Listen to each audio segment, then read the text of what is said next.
So the Prime Minister's 90-minute address in the Lok Sabha. Let me now introduce Shiv Sena MP Priyanka Chaturvedi to decode on what she thinks about this speech of Parliament.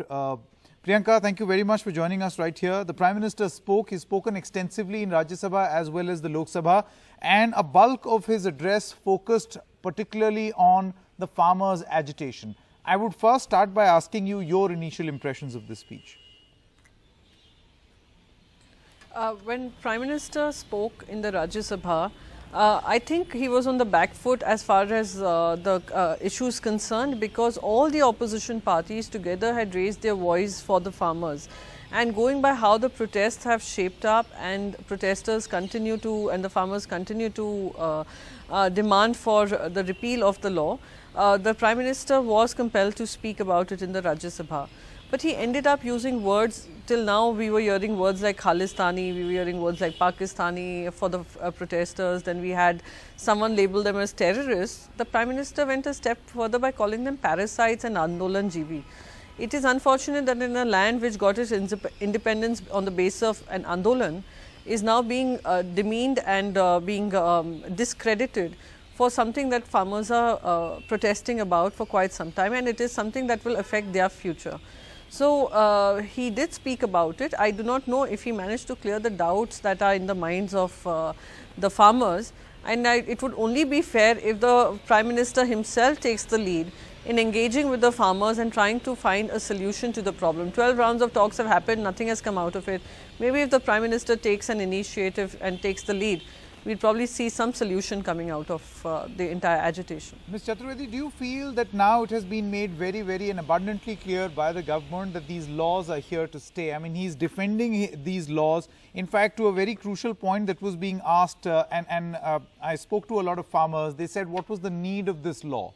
To which the farmers said that nobody demanded laws against triple talaq, nobody demanded a law against child marriage, nobody demanded laws on education for all. But that doesn't mean you don't go ahead and get these laws. That is such a wrong connection to make. I'd rather say it's comparing apples to oranges. Child marriage is a social evil. Nobody has to demand it. It is something which is had to be outlawed. So, it is not something that people will come forward and say child marriage is ban kara do. You are seeing a social evil, you are working towards it.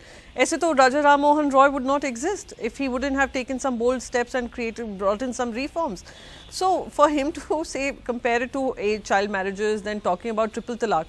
Triple talaq was a demand coming from the various strata of women, not just in the Muslim households, but across board. They were asking for it to be outlawed, simply because every other nation, Islamic nation, barring I don't know if there are any more left, but Islamic nations had banned this particular idea of triple talaq. So, it was natural that this would also take effect in India too, and that was a long-standing demand. So, again, I do not know what that means. But as far as the farmers are concerned, you've brought them on the roads, you've created a movement out of something that they did not want. If you are coming up with a law, and the defense being that it was discussed in the both houses and it was discussed for 4 hours. You are deciding the fate of the next 4 generations of the farmers on the basis of 4-hour discussion that you've had, that you brought in an act through law, through ordinance, not even through a parliamentary standing committee or seeking a report. People, what was the opposition asking? Was the opposition against the reforms? No. What was the opposition saying? Opposition said, send it to the select committee, let all stakeholders be involved and come up with a law which is good for all, genuinely good for the farmers. But they refuse to do that. This entire belief that what we bring in is the best, and what others talk about, even from the opposition or the stakeholders themselves, are all talking about the worst ideas that democracy can bring. This is the unfortunate stance that the BJP has taken. So, I think this comparison is absolutely incorrect. Okay, sure. Ms. Chaturvedi, you know, the next point that the Prime Minister made, and this is particularly interesting because he speaks about the welfare of the small and marginal farmers who he feels were not addressed by any of the stakeholders so far, and they are the key beneficiaries of this new reform. He says that no one is speaking for the marginal farmers, land holdings are reducing, these laws will benefit such farmers and it will make these small and marginalized farmers Atmanirbhar.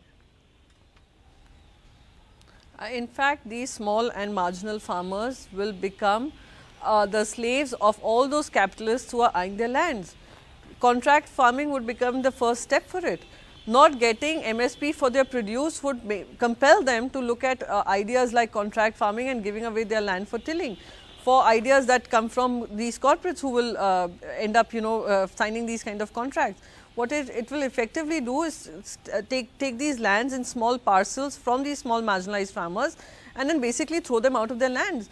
So, this is a genuine concern of even the small and marginalized farmers, and for the Prime Minister to believe that only what he is saying is right, then the entire green revolution that the country witnessed and India being a scarce country on major grains that were imported from across the world, we have become the biggest food basket in the world, exporters in the world.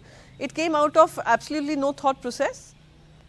Okay, my final question. This kind of an attitude to have, that what I say, yes. No, please carry on. You were saying. No, for him to believe that what he says is Desh Prem and what others say is Desh Droh is a very unfortunate stance to have in a democracy. Sure.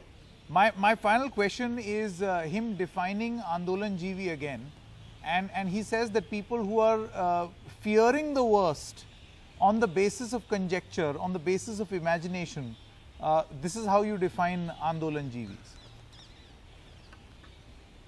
I'll just explain, I'll give you a small example of what the Prime Minister has done in Maharashtra. Firstly, farming, agriculture is a state subject. You brought in a central order to decide the fate of even various states. In Maharashtra, when the Model APMC Act was brought in by the Vajpayee government, we were the first one to adopt it, and we went on to modify it further by decentralizing APMCs also. But in 2020, in 2019, the highest procurement on MSP came through APMCs. Farmers went and chose APMC markets to do that. So, for him to say that, oh, I am calling this particular section parasites, the rest are genuinely protesting, is again trying to undermine the entire protest by saying that it has been infiltrated by such parasites who basically thrive out of anarchy. But that is incorrect to say, because you are labeling an entire section of people who have left their homes to fight this battle for their next 4 generations. All right. Ms. Priyanka Chaturvedi, many thanks for joining us.